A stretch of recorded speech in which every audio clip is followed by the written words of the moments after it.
and welcome to Questions, the weekly show where I talk about subjects that interest me with people that I like. That's it. That is the entire qualification for this. Tonight I am super excited to have one of my favorite people in the world and someone who is constantly inspiring me to be better and to treat others better. I have my wonderful friend and colleague, Miss Melanie B calling tonight, and we are talking about living baldly beautiful. That's right. I have a fresh shave. I just hopped out of the shower. So, hello, how's everybody doing out there? And Melanie's here. Hello. Hi, how's it going? Hi, You look great. Wonderful. Okay, so a little story. First of all, you recognize these. Oh, those are gorgeous. Where'd you get those? You gave them to me. Hold on, my cord This is was trapped on my chair here. That's okay. Oh, no. Say that again one more time. Okay, so these were Christmas present ? I think Yeah. a present of sorts from you and Mark. So honoring for you. And then the eye makeup was inspired by, well, first of all, your questions last week where you were rocking that amazing blue look. And I was like, oh no, I'm going to have to bring my face together for this. And so I was inspired by former First Lady Michelle Obama's eye look in her speech the other night. Yeah. And then it was almost like if you give a mouse a cookie, where I was like starting to do the eye and thought I was just going to do the eye, and then it just became like a full face thing. So Sure. This is what happened. Well, give me 1 second and I will grab a brush and a color and I will put some on while we're chatting. Third pronoun, she, her, hers. I am currently in Kansas City, well, Overland Park, Kansas, outside of Kansas City. Wait, what else am I supposed to say? Your name, and that was it, where you are and your pronouns. Yeah. So tonight we are talking about being bald, and you are a gorgeous bald woman, I will say. Look at this. So how long does it take you to do a look like this? I'm just curious. I did this in like 20 minutes. 20? Okay, yeah. So you're much quicker than I am. Start to finish. I've also been, y'all know me. Well, maybe you don't know me. If you don't know me, I love a good face beat. And I've been missing doing that because in the normal non-COVID world, I would have been in Santa Fe at the Santa Fe Opera, which usually provides ample opportunity for me to get all done up like so. So I've been missing getting the opportunity to do that. So any excuse that I have to put on a little bit of face, I take face, Yeah, I have no idea if I'm doing this right or not. I'm just throwing color on. I like the blue. It's very nice. Thank you. How's that? Is that good enough for you? Yes. Let's talk about what you're drinking. I'm going to grab my wine. This is a glass of Chardonnay brought to you by a local winery here of Kansas called Trail Run. I might be making that up. I'm drinking a rosé Italian sparkling wine, also known as Vino Frizzante. Oh, cheers! Clink. Yeah. How long have you been? Have you had a shaved head? Gosh, what year is it? I think 2020. At this point, it's been I think this November it'll be 4 years. 4 years. 4 years, so 3.5 years maybe, in which I've just like totally embraced the bald thing and I've just done it. I have alopecia, which for those of you who don't know, alopecia is an autoimmune disease. There's various types of it, but basically my immune system attacks my hair follicles and makes the hair fall out. So I've had this since I was 11 years old. And I've gone through various phases where it all kind of started out as these like little patches that would appear on my head. And for the longest time, I just sort of put like makeup stuff on it to cover it up, brush my hair a certain way, cut my hair a certain way to just like mask the spots that I had. Sure, and like then, a mini comb over. Totally. Yeah. It was a very interesting time to be a middle schooler. I can only imagine what that's like. Yeah, it was very interesting. And then went through a phase of wearing wigs all throughout high school. Basically, actually, just like one wig that looked like a regular wig. Sure. And then in undergrad, I decided to ditch the wig and go for like this scarf look and wore these like really fun scarves for a while. So anybody that knew me in Evansville knew me as having all these scarves. And then my hair started growing back a little bit, and rocked a mohawk for a hot sec. Yes, you did. Towards the I've end seen of the my pictures. senior year. It's real. Thank you to my roommates at the time, 201 lady, shout out. But then right before I moved to Boston for grad school, I just started growing my hair back, and it just kind of, at the time, I didn't really have that many spots. And I kind of described my alopecia as being like a map of the world that revolves around my head, where I never quite know like where the land masses and the bodies of water are going to be. And I had given up doing medication or any sort of treatment for my spots a while ago because it was just like too obnoxious for me. And then the stress of grad school made more of my hair fall out. And I decided actually after, I think, maybe it was the year that, no, it was a year after we graduated. So 2016, that I decided to just shave it all. And I haven't looked back, and I won't go back. Yeah. So how has your sense of self-worth changed?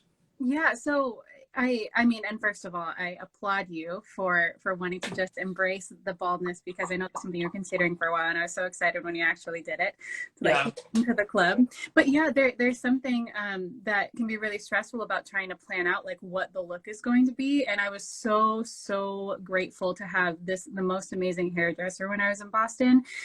Shout out Elise Nagel, who worked with me every time I went into the salon and was like, well, guess what? This spot is forming here. How can we make this look like something that looks, I don't know, like passable in real life? There was such a sense of freedom that came from walking into the salon and being like, today's the day. Just shave it. Just get rid of it. And the whole time she was so sweet. She was like, are you okay? Is this okay? And I'm like, yeah. Like, this is like, and I've always been super vocal about my alopecia and my alopecia journey. So even when I was wearing wigs, people knew that it was a wig, because I never wanted to feel like I was hiding. But I think for a lot of my life, I felt like I needed to blend in, just to like not cause a ruckus, sort of a thing. Sure.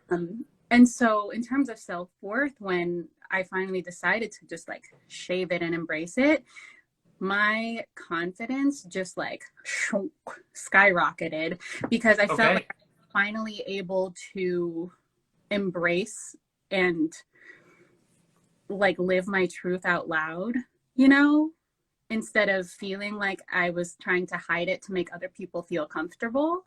Then just owning it, I'm like, you know what? I'm going to make people feel comfortable with this look, because let's normalize women being bald. Like, why not? Sure. And so I feel like my self-worth exponentially increased in just my confidence in my own abilities and my body and everything. I just felt like this turning point where I just owned everything a lot more, and really fuels into my concept of like not wanting to go back. Thank you.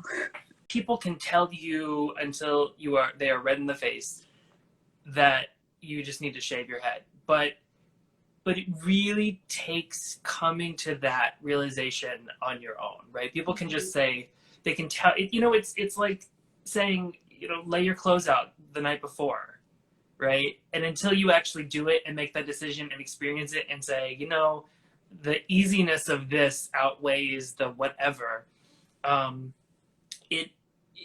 so it takes everybody coming to that moment. So if you're out there and you're thinking about it and you're not ready yet, just don't be ready. Like, it's fine. It's fine to not be ready. It takes some time. Yeah. And then the second thing I wanted to say is I feel that. I also felt that moment of when you do decide and you just think, and one of the reasons is, I think, for me at least, looking in the mirror, and every time I'm looking in the mirror, my eyes go straight to the receding hairline, right? Which had started to become really thin on top the last like January, February, which could have been stress. It also could have just been like, there's my hair, bye. Yeah. I'm gonna rename my hairline Alaska Thunderfucks. Bye. There is this release in now. Well, not now so much because nobody's actually seeing anybody on the street, and I can wear a hat. But walking around on the street downtown, I realized there was such a weight lifted off of me because I was looking at people and I wasn't. My first thought wasn't, oh shit, they can see my hair. You know what I mean? Mm-hmm. I realized that every interaction I had with people, and maybe you felt this way too, every interaction I felt in my head started with a first reaction on their part to me not having hair, right? And a judgment. Me assuming that there's a judgment on their part, right? And that's been a really empowering thing, I think. Totally. And I think going back to something you said earlier in terms of you have to do it when you're ready. Like people can tell you, you know, oh, like you might look better this way, or this is a better idea. But you'd have a great head for it, right? Great head shape. Which I'm like, you know what? Because as a gay man, I think about my hair all the time. But Wes, what's interesting is that I've always been like, why would a guy be worried about whether or not they can pull off baldness? Any guy can pull off baldness has been always my philosophy. So I never even thought about the fact that that could be something that you're really self-conscious about. And like, oh, that's real life. Yeah, and I get that. And I think there is a privilege for men, right? That we have a long history of bald men and sexy bald men. Totally. Right? Oh, yeah. But let me tell you something. I just watched Black Panther, and those warriors that have the shaved head, that's hot. So excited when I saw that. Well, I mean, for multiple reasons to see that movie, but when I saw all of those women warriors, I'm like, oh my gosh, like talk about representation in that capacity, but like being like these strong warrior women, like right. Yeah. Whose decision probably is, I imagine, in that universe is the hair just gets in the way. We want to be badass warriors, so the hair's in the way, cut it. Like sort of like in the army. Next question, I guess, has others' perception of you changed? And in that, I guess, is the question, what do you notice when people interact with you? And how much of that do you think is related to you being a bald woman? Yeah. So I have many stories that I could tell, but I picked out two for discussion. One that speaks to a number of experiences that I have of people making assumptions about my health based on my baldness. And the first time I ever experienced that was actually when I was an undergrad and still wearing the headscarves. I was at the Budweiser factory in St. Louis, Missouri, and was buying a shot glass from my brother at the souvenir shop, and went to go check out. And there's this cute cashier at the register, and he's like, oh, I went ahead and gave you my discount. And I'm like, you're thinking I'm getting hit on or something. Hi, Abby. And turns out he was not hitting on me, because then he goes, well, I'm assuming you have cancer, and I just really hope you have a good time here in St. Louis. And I had the experience prior to that of people kind of giving me that look. There's a look that they give you, this assumptive look and I was like, no, it's okay. Like, I don't feel bad for me. I'm not at all going through like what these people are actually going through, like cancer survivors. Like, that's not my experience at all.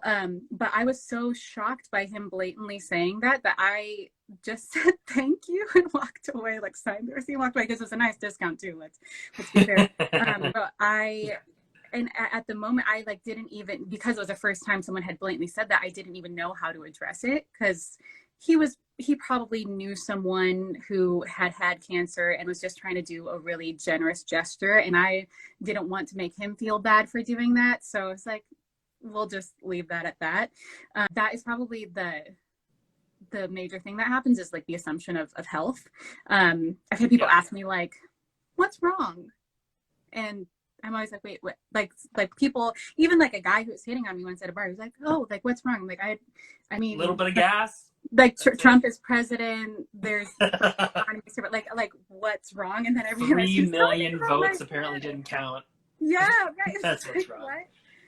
A positive story that I have, one of my favorite stories that's a more of a beautiful moment, was one winter I was at Yvonne's in Boston. Ooh, we love We Yvonne's. love Yvonne's. As the kids say, Love... we stan Yvonne's. Is that what the kids? I'm so not hip Is anymore. I don't know. I don't know what to say. I turned 31 in 2 days. Yes, happy early birthday. So old. I've started moisturizing. I will say that is one thing about being bald that is so easy to do now, because before I hated moisturizing, but now I just rub and rub and rub and rub until it's gone. Every day moisturizer from now on till death. I'm gonna say, I'm just gonna plug for 1 second. Mantle products are so good. I found these products because Karamo is one of the co-owners or co-founders, and their products specifically for well, they're for men. They're sort of geared toward men in that they have, the scents are sort of musky is the word. But aside from that, really, they're for anybody, A, who shaves their head, or B, just shaves. That's basically what it is. And I love it because I have a good moisturizer, and then I also have an SPF that I can put on when I do go outside. Very important. So as somebody who does their makeup can we talk about this? So you do your makeup. Yeah, in terms of products, definitely tinted moisturizer. A favorite is NARS. Their tinted moisturizer is pretty great. NARS. NARS? Nice. Right here. NARS. Product placement. NARS. Product placement. We are not sponsored by NARS. And you can sponsor, listen, call me. Call me, beat me. It's possible. Totally. But I definitely, skincare has always been a passion of mine. So And your skin looks great, by the way. I usually do like a clay mask once a week, and then I did a clay mask today. Yes. I think it was left over maybe from 2 years ago. I didn't break out in hives, so I'm fine. You're good. You're great. See? I love hats now. Hats are my thing. Which is partly just to cover my head because the sun and because I get colds very easily. Oh my gosh. Oh my gosh. Do you get cold? I get cold all the time. All the time. It was maybe March or April, and I was still putting on a hat. Yeah. Because it was so chilly. Because people don't realize you just have a draft constantly. Yeah, constant draft, and you regulate quite a bit of your temperature through your head and your feet. So like the second you don't have hair, like, so even in the wintertime, my old apartment in Boston, because it was so drafty in there, I would often go to bed in the winter with a hat because it was just so cold. Do you allow people to touch your head when it's... Yeah. Do people ask, do they want to touch your head? Surprisingly, no. I would say there's a handful of moments when that has happened to me, and it usually catches me off guard. Then I was like, oh, I mean, yeah, like, sure, but like, why? Mostly because if it's like somebody that I know, but if it's a stranger, I'm like, please don't touch me. I literally sang a song about that in my cabaret called Please Don't Touch Me. It is interesting because people do want to touch your head, and I'm very quick to, dodge out of the way. Mostly because I'm a short... They try touching your head without asking? Yeah, it's difficult to judge now because I did this in late February, so I was only around people for a little bit before. Now I'm not, right? When something is new and the first time they're seeing you, they want to play with it, right? Yeah. I don't like it touched when it's freshly shaved because it feels weird to touch it. I do like day 2 and 3. I like head scratches. Head scratches. What about your fashion sense has changed or has not changed? Being a bald woman, I automatically just look cooler than I actually am. Right. Where it makes a lot of looks just seem a little bit more like high fashion, so to speak.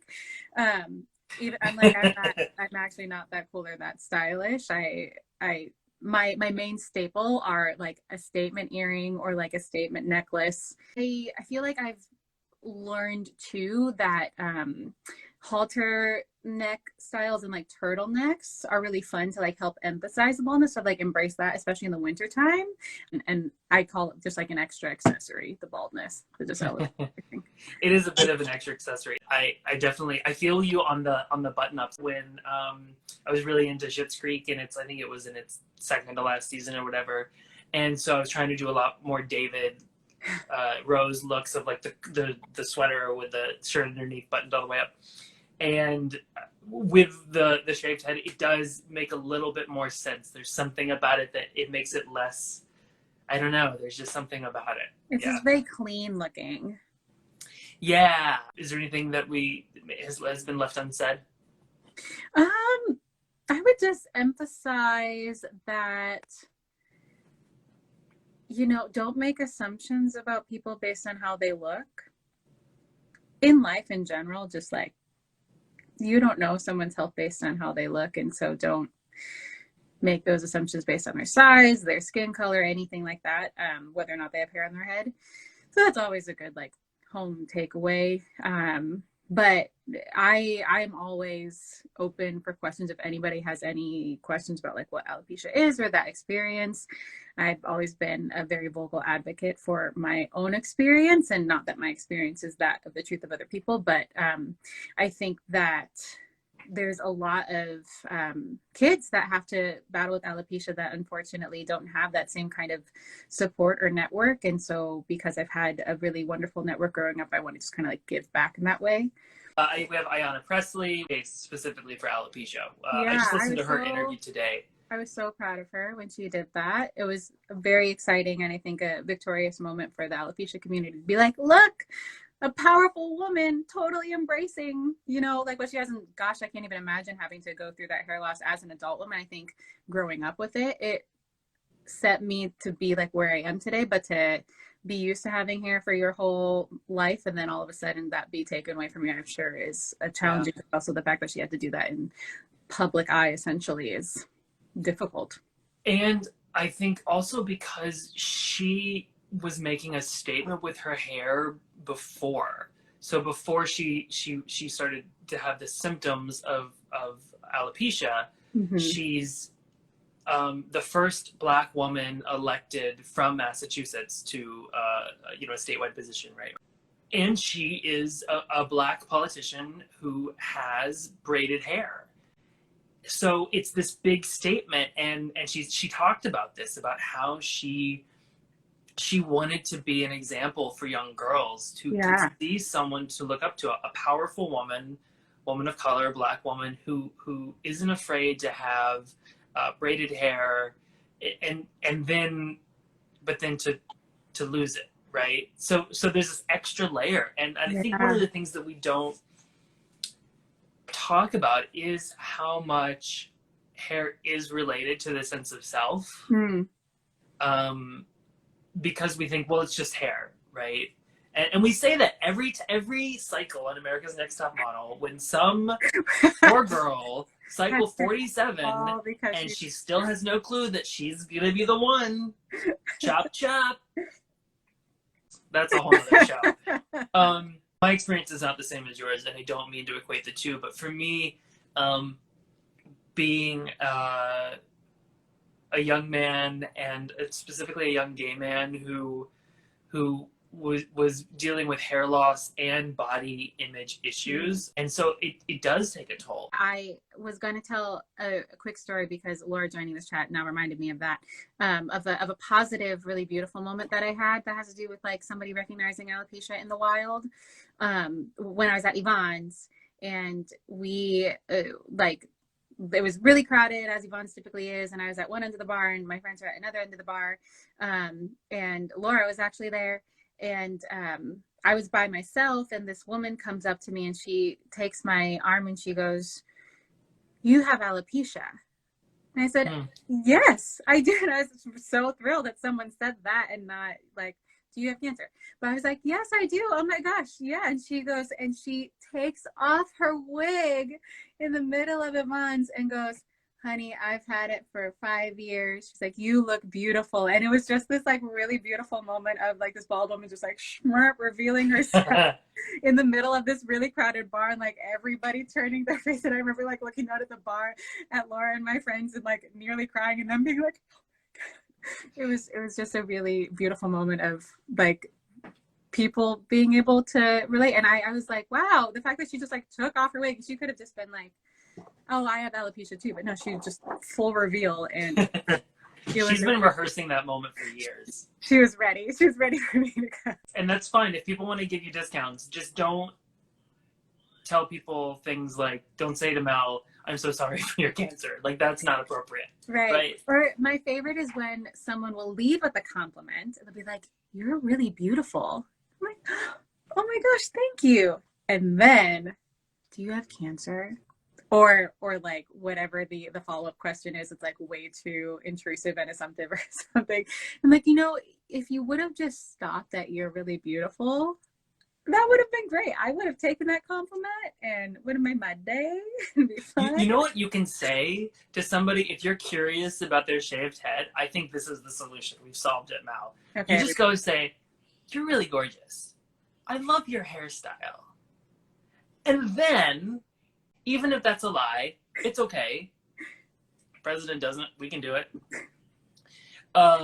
So just tell them that you love it. And then if they decide to give you more information, they do. And if they don't, you just go on about your day. That's how it works. I love that. Everybody who's watching this, do that. And because truly, I do love the compliment of like, you're a beautiful bald woman, or, oh, you look really beautiful. I will take that compliment and say thank you, and I hope you have a great day. More people should do that. And also and then you can give them a discount for being beautiful.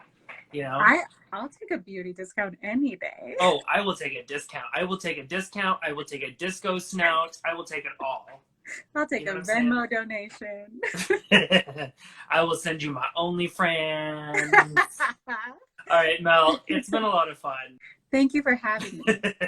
You're so welcome. Thanks for joining. Happy early birthday. Thank you. I'm excited. I am officially, as of right now, on vacation. As soon as I hit So, enjoy your night. Everybody, if you have any questions, you can go to naaf.org/alopecia-areata. For more information, I will put that in the comments here for you.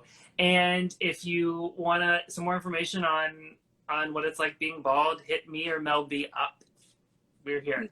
Everybody have a good night. Good night. Bye.